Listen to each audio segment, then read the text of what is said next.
ಹಾಲುಮತ ಕುರುಬರ ಕತೆ ನೋಡುವ ಮೊದಲು ನಾವು ರಾಜೂರು ಗ್ರಾಮದ ಶ್ರೀ ಶರಣಬಸವೇಶ್ವರ ದೇವಸ್ಥಾನವನ್ನು ನೋಡಿಕೊಂಡು ಬರೋಣ. ಇದು ರಾಜೂರು ಗ್ರಾಮದಲ್ಲಿರುವ ಶರಣಬಸವೇಶ್ವರ ದೇವಸ್ಥಾನ. ಇದು ರಾಜೂರು ಗ್ರಾಮದ ಭಕ್ತರ ಭಕ್ತಿಯ ಅಸ್ಮಿತೆಯ ಪ್ರತೀಕ. ಇದು ನಮ್ಮೂರಿನ ಶ್ರೀ ಶರಣಬಸವೇಶ್ವರರ ಗರ್ಭಗುಡಿ. ಇವರು ಕವಿ ಪುಟ್ಟರಾಜ ಕವಿ ಗವಾಯಿಗಳವರು. ಇವರು ರಾಜೂರು ಗ್ರಾಮವನ್ನು ಸುಕ್ಷೇತ್ರವನ್ನಾಗಿಸಿದ ಲಿಂಗೈಕ್ಯ ಪಂಚಾಕ್ಷರ ಶಿವಾಚಾರ್ಯ ಮಹಾಸ್ವಾಮಿಗಳು. ಲಿಂಗೈಕ್ಯ ಶಿವಾಚಾರ್ಯ ಮಹಾಸ್ವಾಮಿಗಳ ಕರ್ತೃಗದ್ದಿಗೆ ಇವರು ಈಗಿರುವ ನಮ್ಮ ಪೂಜ್ಯರು ಅಭಿನವ ಪಂಚಾಕ್ಷರ ಶಿವಾಚಾರ್ಯ ಮಹಾಸ್ವಾಮಿಗಳು, ಅಡ್ಡೂರ್, ರಾಜೂರ್, ಗದಗ್. ಇವರೇ ನಮ್ಮ ಲಿಂಗೈಕ್ಯ ಪಂಚಾಕ್ಷರ ಶಿವಾಚಾರ್ಯ ಮಹಾಸ್ವಾಮಿಗಳು ನಡೆಸಿದ ಸಾಂಸ್ಕೃತಿಕ, ಧಾರ್ಮಿಕ, ಸಾಮಾಜಿಕ ಕಳಕಳಿಯ ತೇರನ್ನು ಮುನ್ನಡೆಸುತ್ತಿರುವವರು. ಇನ್ನು ಮುಂದೆ ಹಾಲುಮತ ಕುರುಬರ ಕತೆ ನೋಡೋಣ. ಒಂದು ದಿನ ಶಿವಪಾರ್ವತಿಯರು ಭೂಲೋಕಕ್ಕೆ ಲೋಕವಿಹಾರಕ್ಕಾಗಿ ಬಂದಿರುತ್ತಾರೆ.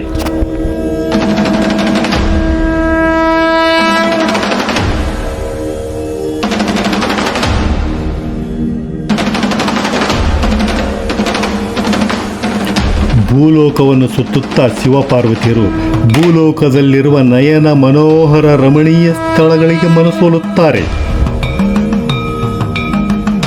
ಶಿವಪಾರ್ವತಿಯವರು ವಿಶ್ರಾಂತಿಗಾಗಿ ರಮಣೀಯ ಸ್ಥಳಗಳಲ್ಲಿ ಆಸೀನರಾಗುತ್ತಾರೆ.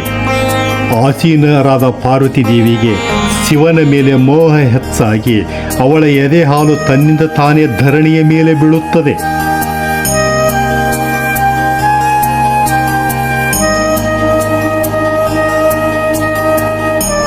ಧರಣಿಯ ಮೇಲೆ ಬಿದ್ದ ಬಲ ಎದೆ ಹಾಲಿನ ಮಣ್ಣಿನಿಂದ ಗಂಡು ಗೊಂಬೆಯನ್ನು, ಎಡ ಎದೆ ಹಾಲಿನ ಮಣ್ಣಿನಿಂದ ಹೆಣ್ಣು ಗೊಂಬೆಯನ್ನು ಮಾಡಿದ ಪಾರ್ವತಿ ದೇವಿಯು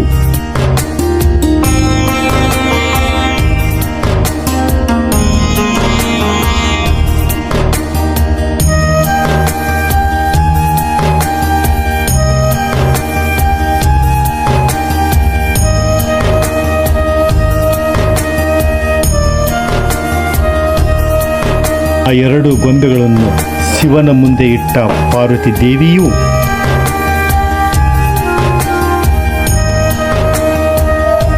ಸ್ವಾಮಿ ಸ್ವಾಮಿ ಹೇಳು ದೇವಿ. ನಾನು ಎರಡು ಬೊಂಬೆಗಳನ್ನು ಮಾಡಿದ್ದೆ. ಆ ಎರಡೂ ಬೊಂಬೆಗಳಿಗೂ ನೀವು ಜೀವಕಾಳು ತುಂಬಿದ ಮೇಲೆ ಆ ಎರಡೂ ಬೊಂಬೆಗಳನ್ನು ಭೂಮಿ ಮೇಲೆ ಬಿಡೋಣ. ಸರಿ ದೇವಿ, ನಿನ್ನಿಚ್ಛೆಯಂತೆಯೇ ಆಗಲಿ. ಪಾರ್ವತಿ ದೇವಿ ಇಚ್ಛೆಯಂತೆ ಜೀವಕಾಳು ತುಂಬಿದ ಶಿವನು, ದೇವಿ, ಇವರಿಗೆ ಏನೆಂದು ಹೆಸರಿಡೋಣ? ನೋಡಿ ಸ್ವಾಮಿ, ಈ ಮಕ್ಕಳು ಎಷ್ಟು ಮುದ್ದಾಗಿದ್ದಾರೆ. ಈ ಗಂಡು ಮಗುವಿಗೆ ಮುದ್ದಪ್ಪ ಎಂದು, ಈ ಹೆಣ್ಣು ಮಗುವಿಗೆ ಮುದ್ದವ್ವ ಎಂದು ನಾಮಕರಣ ಮಾಡಿ ಈ ಭೂಮಿ ಮೇಲೆ ಬಿಡೋಣ. ಗಂಡು ಗೊಂಬೆಗೆ ಮುದ್ದಪ್ಪ ಎಂದು, ಹೆಣ್ಣು ಗೊಂಬೆಗೆ ಮುದ್ದವ್ವ ಎಂದು ನಾಮಕರಣ ಮಾಡಿದ ಶಿವಪಾರ್ವತಿಯರು ಭೂಲೋಕ ಕಲ್ಯಾಣಕ್ಕಾಗಿ ಜಾಗೃತ ಸೀಮೆಯಲ್ಲಿ ಬಿಡುವರು. ಮುಂದೆ ಅವರು ದೊಡ್ಡವರಾದ ಮೇಲೆ ಶಿವಪಾರ್ವತಿಯರು ಒಂದು ದಿನ, ದೇವಿ, ನಮ್ಮ ಮಕ್ಕಳು ದೊಡ್ಡವರಾಗಿದ್ದಾರೆ. ನಮ್ಮ ಇಚ್ಛೆಯಂತೆ ಅವರಿಗೆ ಕಲ್ಯಾಣವನ್ನು ಮಾಡಬೇಕು. ಕಲ್ಯಾಣ ಮಾಡಿ ಭೂಲೋಕದಲ್ಲಿ ಹಾಲುಮತ ಮನುಕುಲ ಬೆಳೆಯುವಂತೆ ಮಾಡೋಣ. ಆಯಿತು ಸ್ವಾಮಿ, ಹೋಗೋಣ ನಡೀರಿ. ಕಲ್ಯಾಣ ಮಾಡಲು ನಿರ್ಧರಿಸಿದ ಶಿವಪಾರ್ವತಿಯರು ಮುದ್ದಪ್ಪ ಮತ್ತು ಮುದ್ದವರ ಹತ್ತಿರ ಬರುವರು.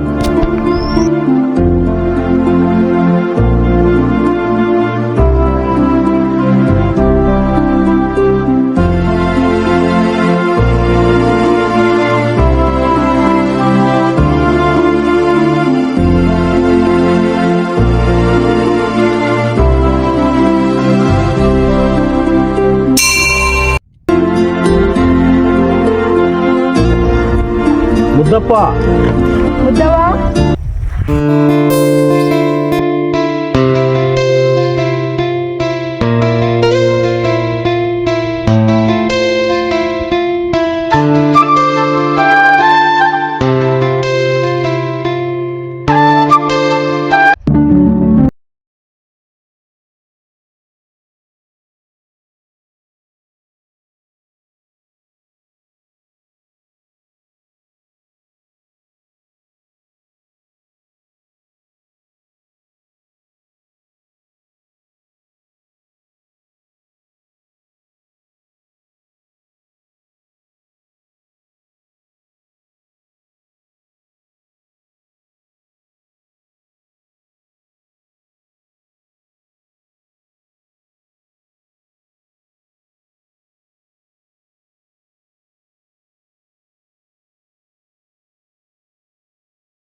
ಮುದ್ದಪ್ಪ ಮತ್ತು ಮುದ್ದಮ್ಮನಿಗೆ ಕಲ್ಯಾಣ ಮಾಡಿದ ಶಿವಪಾರ್ವತಿಯರು ಕೆಲವು ದಿನಗಳು ಕಳೆದ ನಂತರ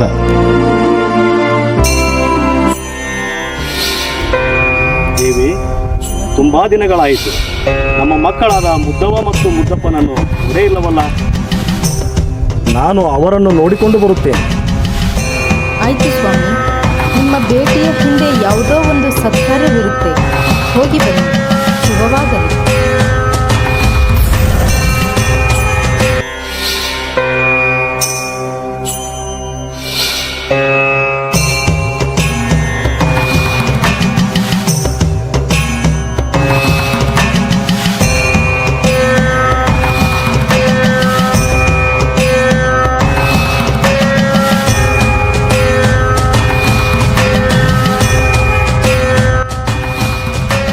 ಏನಪ್ಪ,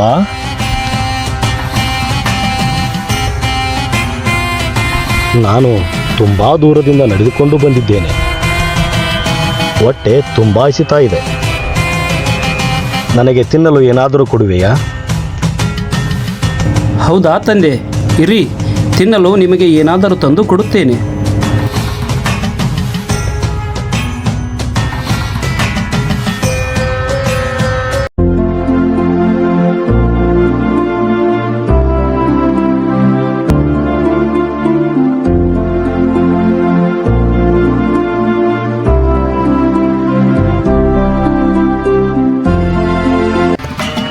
ಬುತ್ತಿ ತೆಗೆದುಕೊಂಡು ಬರುವಷ್ಟರಲ್ಲಿ ಎಲ್ಲ ಭೂಮಿ ಹದಗೊಂಡದ್ದನ್ನು ಕಂಡು ಆಶ್ಚರ್ಯಗೊಂಡ ಮಾದಪ್ಪ,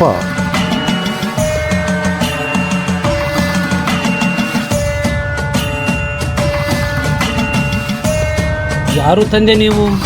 ಇದನ್ನೆಲ್ಲ ನೋಡ್ತಾ ಇದ್ದರೆ ನನಗೆ ತುಂಬ ಆಶ್ಚರ್ಯವಾಗುತ್ತಿದೆ. ನೀವು ಸಾಮಾನ್ಯದವರಲ್ಲ ತಂದೆ. ನಿಮ್ಮ ನಿಜ ಸ್ವರೂಪ ತೋರಿಸಿ ನನ್ನನ್ನು ಕೃತಾರ್ಥನನ್ನಾಗಿ ಮಾಡು ತಂದೆ.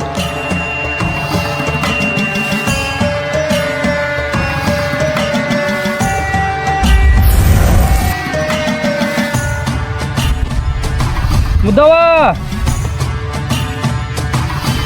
ಏನು? ಬಾಯಿಲೆ, ಸಾಕ್ಷಾತ್ ಶಿವ ನಮ್ಮನ್ನು ಹರಸಲಿಕ್ಕೆ ಬಂದಿದ್ದಾನೆ. ಬಾ ಮುದ್ದವ್ವ, ಬಾಯಿಲೆ.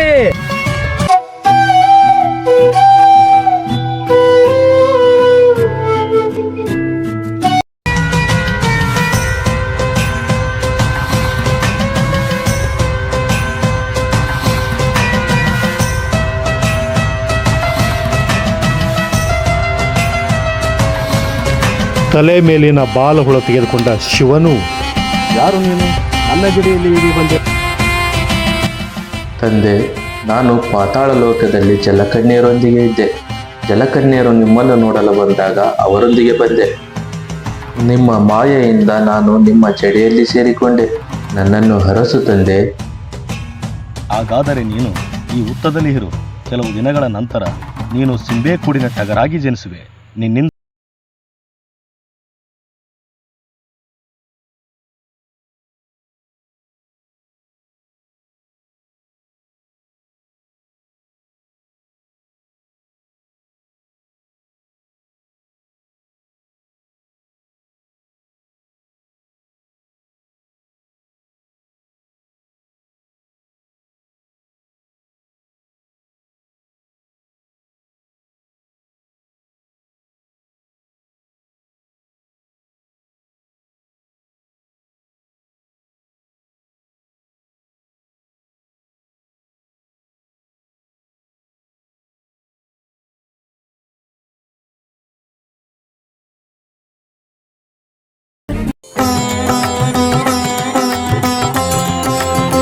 ದಿನ ಕಳೆದಂತೆ ಮುದ್ದಪ್ಪ ಮತ್ತು ಮುದ್ದವರಿಗೆ ಶಿವನ ಆಶೀರ್ವಾದದಿಂದ ಒಂದು ಗಂಡು ಮಗುವಿನ ಜನನವಾಗುತ್ತದೆ. ನಂತರದಲ್ಲಿ 6 ಗಂಡು ಮಕ್ಕಳ ಜನನವಾಗುತ್ತದೆ. ಒಟ್ಟು 7 ಜನ ಗಂಡು ಮಕ್ಕಳ ಜನನವಾಗುತ್ತದೆ. ಅವರ ಹೆಸರು ಆದಿಗೊಂಡ, ಅನಾದಿಗೊಂಡ, ಕಾಲಗೊಂಡ, ನ್ಯಾಮಗೊಂಡ, ಹೇಮಗೊಂಡ, ನೇಮಗೊಂಡ, ಕೊನೆಯದವನಾಗಿ ಪದ್ಮಗೊಂಡ. ನಂತರದಲ್ಲಿ ಬೆಳೆದು ದೊಡ್ಡವರಾದ ಮೇಲೆ 6 ಜನ ಗಂಡು ಮಕ್ಕಳ ಮದುವೆ ಮಾಡುತ್ತಾನೆ. ಕೊನೆಯವನಾದ ಪದ್ಮಗೊಂಡ ತಂದೆ ತಾಯಿಗಳ ಪ್ರೀತಿಯ ಸುಪುತ್ರನಾಗಿ ಬೆಳೆಯುತ್ತಾನೆ. ಪದ್ಮಗೊಂಡ ದೊಡ್ಡವನಾದ ನಂತರ ಅವರ ತಂದೆ ಹೊಲದಲ್ಲಿ ಕೆಲಸ ಮಾಡುವಾಗ ಅಲ್ಲಿಗೆ ಅಪ್ಪ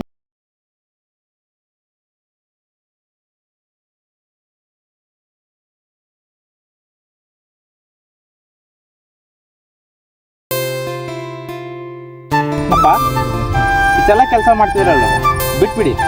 ಇದು ನೆಟ್ ಕಡೆದೆಲ್ಲ ನಾನು ಮಾಡ್ತೀನಿ, ಆರಾಮ್ ಮನೇಲೇ ಇರಿ. ಸರಿ ಮಗ, ನಾ ಮಾಡೋ ಕೆಲಸ ಎಲ್ಲ ನೀನೇ ಮಾಡ್ತೀಯ ಅಂತೀಯಾ? ಮಾಡು, ಇನ್ಮೇಲಿಂದ ಎಲ್ಲ ಕೆಲಸನೂ ನೀನೇ ಮಾಡಪ್ಪ. ಮರುದಿನ ಬೆಳಿಗ್ಗೆ ಪದ್ಮಗೊಂಡ ಹೊಲದಲ್ಲಿ ಭೂಮಿಯನ್ನು ಹದಗೊಳಿಸುವಾಗ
ಪದ್ಮಗೊಂಡ, ಆ ಹುತ್ತವನ್ನು ನೀನು ಒಡೆದು ಹಾಕು. ಆ ಹುತ್ತದಿಂದ ನೂರಾರು ಕುರಿಗಳು ಹುಟ್ಟಿ ಬರುತ್ತವೆ. ಆ ಕುರಿಗಳನ್ನು ನೀನು ಸಾಕಬೇಕು. ಅದು ನಿನ್ನ ಕರ್ತವ್ಯವಿದೆ. ಆ ಹುತ್ತವನ್ನು ಒಡೆದು ಹಾಕು.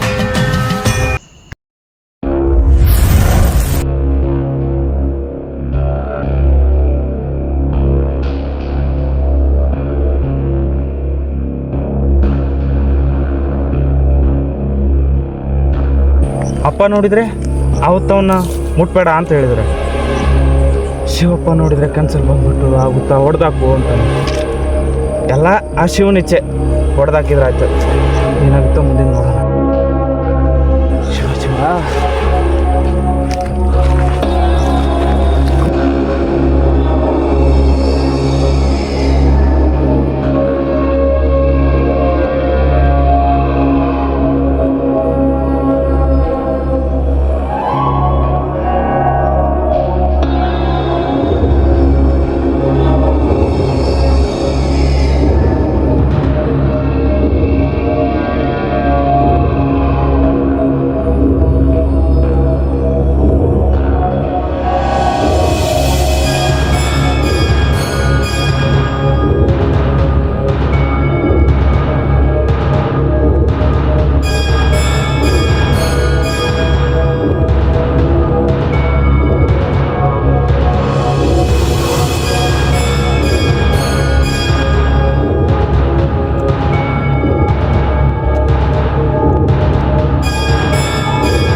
ನೀನು ನಿನ್ನ ಜೀವನವನ್ನು ಕಟ್ಟಿಕೊಳ್ಳಬೇಕು. ಇದು ನಿನ್ನ ಕರ್ತವ್ಯವಿದೆ. ಇದು ಶಿವ ಕಾರ್ಯ.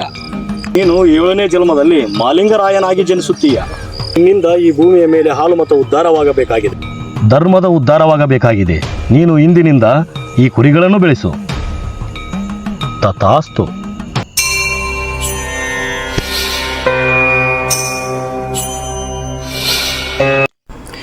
ಈ ರೀತಿಯಾಗಿ ನಮ್ಮ ಕುರುಬ ಸಮಾಜ ಹುಟ್ಟಿ ಬಂದಿತು.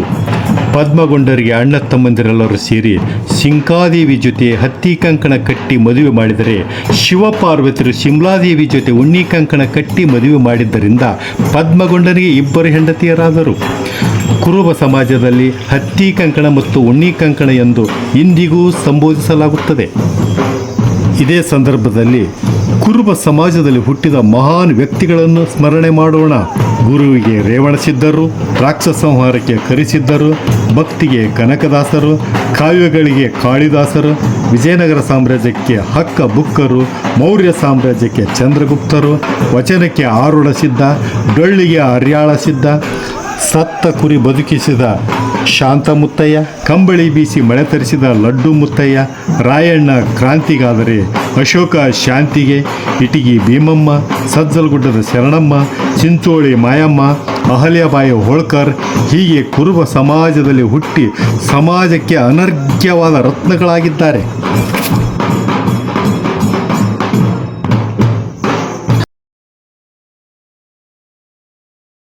ವಿಶ್ವಚರಿತೆಯಲ್ಲಿ ಸತ್ಯ ತುಂಬುತ್ತಾ ನಿತ್ಯ ಮೆರೆಯುತ್ತಿದೆ ಹಾಲು ಮತ. ಭಾವಬಂಧುಗಳ ಸಿಂಧುವಾಗಿಹುದು ಸಿದ್ಧ ಪುರುಷರ ಹಾಲು ಮತ. ಭಕ್ತಿ ಶಕ್ತಿಗೆ ಯುಕ್ತಿ ಮುಕ್ತಿಗೆ ದಾರಿಯಾಗಿಹುದು ಹಾಲು ಮತ.